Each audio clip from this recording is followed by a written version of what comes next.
దేవుని ఘనమైన నామమునకు మహిమ కలుగును గాక. వీక్షిస్తున్న మీ అందరికి కూడా మన ప్రభువైన యేసుక్రీస్తు నామములో శుభాభివందనాలు తెలియజేస్తున్నాం. ఈరోజు మన దేవుని వాగ్దానం కీర్తనల గ్రంథము 146వ అధ్యాయం 9వ వచనం. యెహోవా పరదేశులను కాపాడును. ప్రియమైనటువంటి దేవుని బిడ్డలారా, దేవుడు ఎవరిని కాపాడుతాడు? దేవుడు ఎవరికి తోడు ఉంటాడు? దేవుడు ఎవరితో మాట్లాడతాడో బైబిల్లో చాలా స్పష్టంగా వ్రాయబడి ఉంది. చూడండి, లోకమంతా రక్షించబడటానికి దేవుడు లోకాన్ని ప్రేమించాడు, లోకం కొరకు ప్రాణం పెట్టాడు. కానీ కాపాడే ఒక సమూహం ఉంది. వారు శాశ్వతంగా కాపాడే ఒక గుంపు. అది వాళ్ళెవరయ్య అంటే పరదేశులు.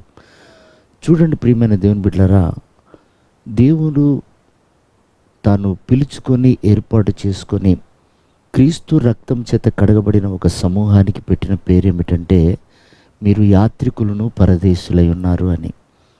అపోస్తలుడైన పౌలు అంటాడు, మన పౌరసత్వము పరలోకమందున్నది అని.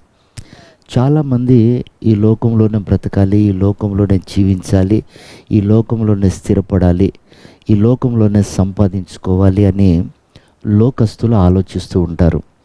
అందుకే వారు సిరి సంపదలు సంపాదించుకుంటూ ఉల్లాసంగా జీవించడానికి వారు ఎన్నో రకాల పద్ధతులు అవలంబిస్తూ ఉంటారు.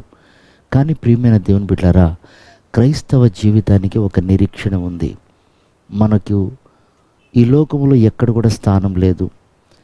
మనల్ని పిలిచి ఏర్పాటు చేసుకున్న దేవుడు, కొద్ది రోజులు మీరు నా నామము నిమిత్తం ఈ లోకంలో జీవించి మరలా నా యొద్దకు రండి అన్నాడు.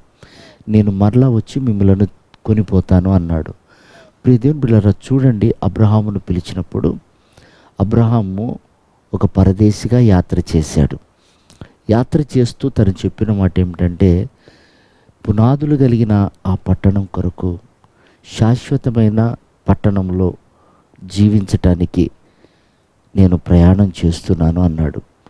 అతడు ఎక్కడికి వెళ్ళినా గుడారాలు వేసుకుంటూ ఉన్నప్పుడు దేవుడు ఆ అరణ్యంలో వారిని కాపాడాడు, వారికి తోడుగా ఉన్నాడు, వారితో మాట్లాడాడు, వారితో పరిచర్య జరిగించాడు.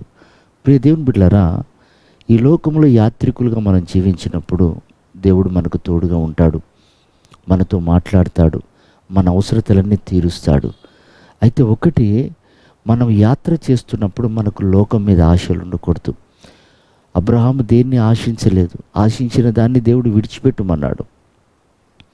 ఆశించిన దాని ద్వారా నీకు సంతోషము సౌఖ్యము ఉండదని ప్రభు చెప్పాడు. కనుక ఈ లోక యాత్రలో మనం పరదేశులుగా ఉండాలి. లోకం ఒక రోజున నశించిపోయే దినం ఆసన్నమైంది. కాబట్టి మనం శాశ్వతంగా కాపాడబడాలంటే మనం పునాదులు కలిగిన ఆ పట్టణం కొరకు ఈ లోకంలో యాత్రికులుగాను పరదేశులుగాను మనం జీవించాలి. అలాంటి భాగ్యం ప్రభు మనందరికీ అనుగ్రహించి ఆ దర్శనంతో నింపి ఆయన రాకడకు సిద్ధపరచును గాక. ఆమేన్.